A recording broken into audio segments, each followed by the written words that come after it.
अस्सलामुअलैकुम my social media family. उम्मीद करती हूँ कि आप सब लोग हिफ्ज़ व अमान से होंगे, खुशबाश होंगे। और आधी रात को एक ब्रेकिंग न्यूज़ लेकर आपकी खिदमत में हाजिर हो गई हूँ।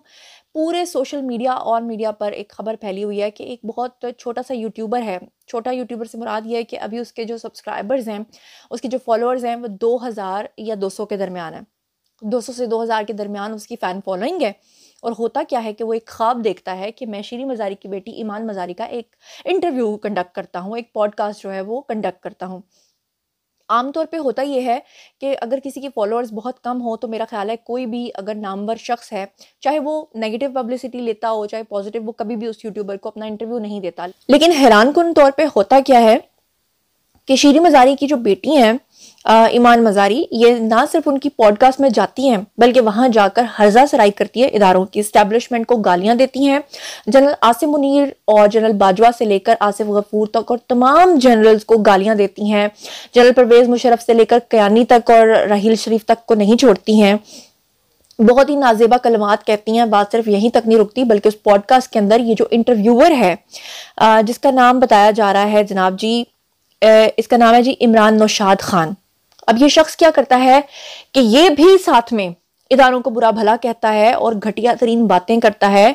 ये दोनों जो हजरात हैं ये क्या करते हैं कि इदारों की हर्जा सराई तो करते ही करते हैं, साथ में तोशा खाना जो चोर हैं, जो घड़ियों की चोरी है, ये तो सबने मानी हुई है, खान साहब ने मानी हुई है, उनके ऊपर केस चल रहा है, उसको भी ये गलत अंदाज में पेश करता है कि ये जो केस बनाया है ये जनरल आसिम मुनीर ने बनाया। अब ये जो गलत किस्म की बातें करता है ये शख्स, तो उसके बाद क्या होता है कि आज के दिन में ये आता है लाहौर में इसने एक इंटरव्यू कंडक्ट करना होता है और ये यहाँ पर कुछ सहाफ़ी हज़रात से मुलाकातें भी करता है, उनके साथ बैठकर लिबर्टी लाहौर के अंदर खाना भी खाता है और अपने घर वालों को और अपने फ्रेंड एंड फैमिली के लोगों को इन्फॉर्म भी करता है रात के 10 बजे तक कि मैं वहाँ पर बैठा हुआ हूँ। फिर उसके बाद अचानक से सोशल मीडिया पे इसके जो हामी हजरात हैं वो एकदम से ये खबर फैलाना शुरू कर देते हैं कि जनाब उसको उठा लिया गया है, मतलब वो मिसिंग पर्सन्स में चला गया है, उसको गायब कर दिया गया है।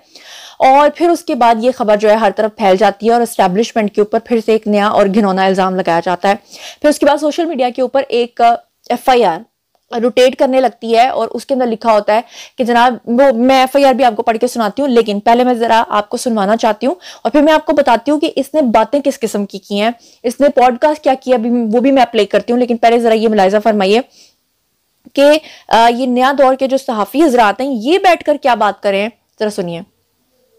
तो इमरान नौशाद खान जो हफ्ते की रात तक हमारे साथ था इस्लामाबाद में, और इतवार की सुबह वो किसी का इंटरव्यू करने के सिलसिले में लाहौर चला गया और तकरीबन 8 हमें लिबर्टी की मार्केट से एक वीडियो भेजी कि मैं यहाँ पे खाना खा रहा हूँ, जिसके बाद हम दोस्त सारे जो है मुंतशिर हो गए, तो ये मामला खत्म हो गया। अगले रोज उसके जो छोटे भाई हैं जो कॉलेज गोइंग हैं, उन्होंने मुझे फेसबुक पे अप्रोच किया कि आपसे अर्जेंसी में काम है, आप हमें नंबर दे दें। जब मैंने उनसे पूछा तो उन्होंने कहा कि हमारे घर पे कुछ पुलिस और सिविलियन अफराद ने रेड किया और मेरे छोटे भाई जो इस वक्त स्कूल गोइंग है और जिसकी उम्र 15 साल है, उसको अपने साथ लेके गए हैं। और इमरान नौशाद खान का जो नंबर है वो इस वक्त बन जा रहा है। तो मैंने खुद भी इमरान नौशाद खान को अप्रोच किया और मैंने मगर उससे कोई राब्ता जो है वो नहीं हो रहा था। जिस शख्स के पास वो गए थे इंटरव्यू करने के लिए, उसका ताल्लुक IT के शोबे से है। उनसे जब मैंने पूछा तो उनका भी मौक़िफ़ था कि उन्होंने उसको 10 बजे का टाइम दिया था रात को, लेकिन वो वहां पर नहीं पहुंचे और अभी तक जो है वो इमरान जी, तो आपने सुना कि वो ये फरमा रहे हैं कि वो मिसिंग पर्सन्स में चला गया है, उसको हटा दिया गया है। अब मैं ज़रा आपको बताती हूँ कि ये पूरा झूठ और ये पूरा बयानिया कैसे घड़ा गया, लेकिन उससे पहले मैं ज़रा आपको ये पॉडकास्ट के कुछ चंक सुनवाना चाहती हूँ ताकि आपको अंदाज़ा हो कि ये सोशल मीडिया का बहाना बना के नाम लेकर बकवास किस किस्म की कर रहे थे इदारों के खिलाफ। ज़रा सुनिएगा।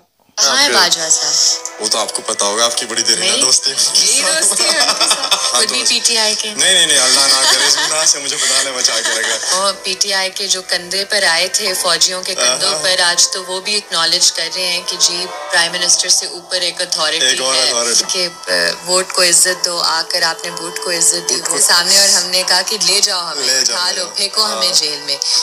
कि फौज एक होली काऊ है और उसके खिलाफ कोई भी तनकीद हम बर्दाश्त नहीं करेंगे।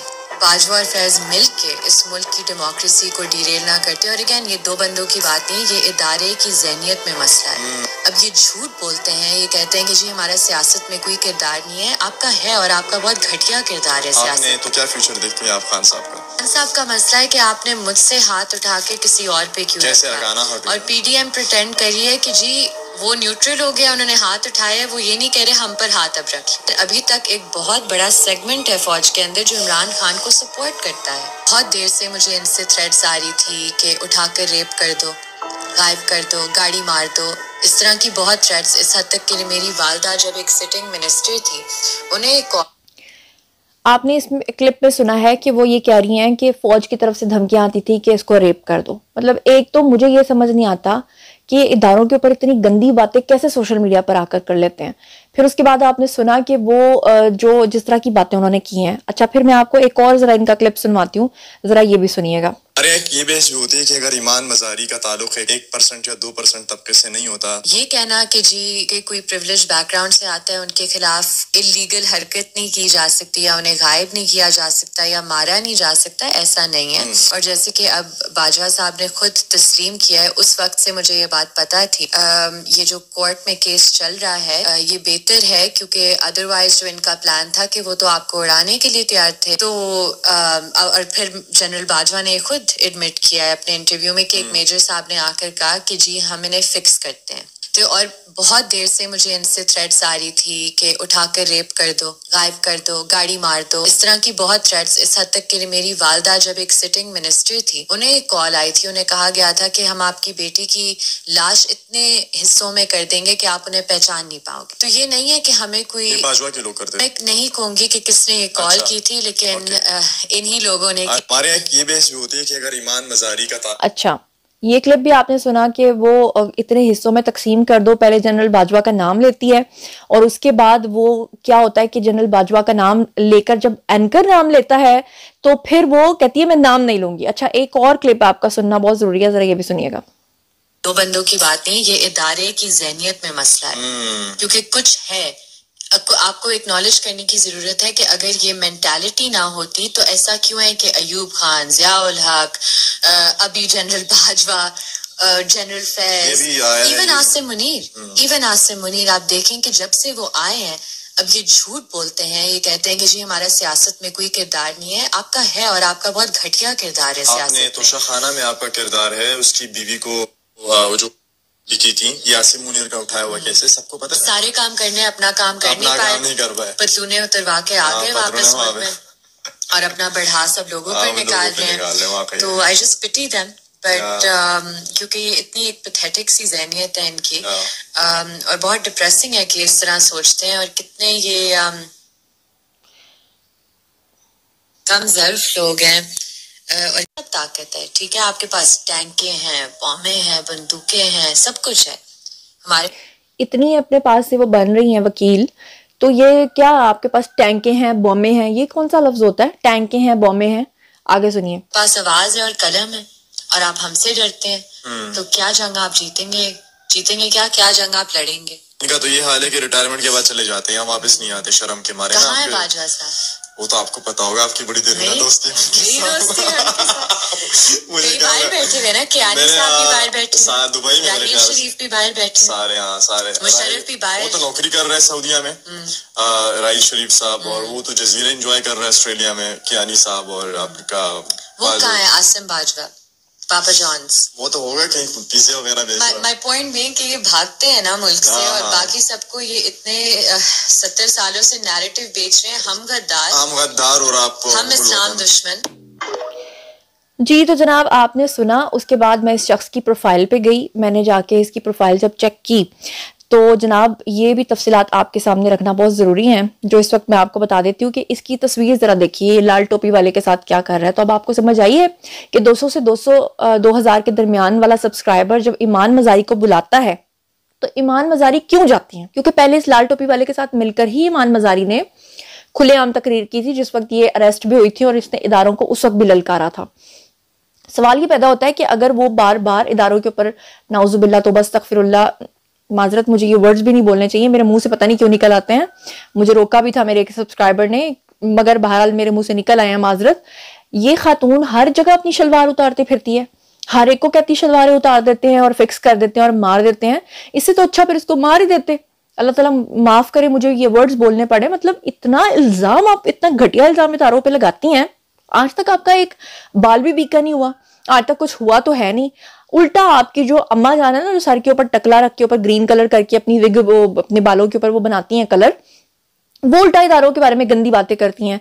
और इमरान खान को 9 मई का वाकया करवाने में अब तक कितने लोग ये बात की गवाही दे चुके हैं। फयाजुल हसन चौहान कह चुके हैं कि सबसे ज्यादा उनको भड़काने वालों में आपकी वालदा शामिल थी।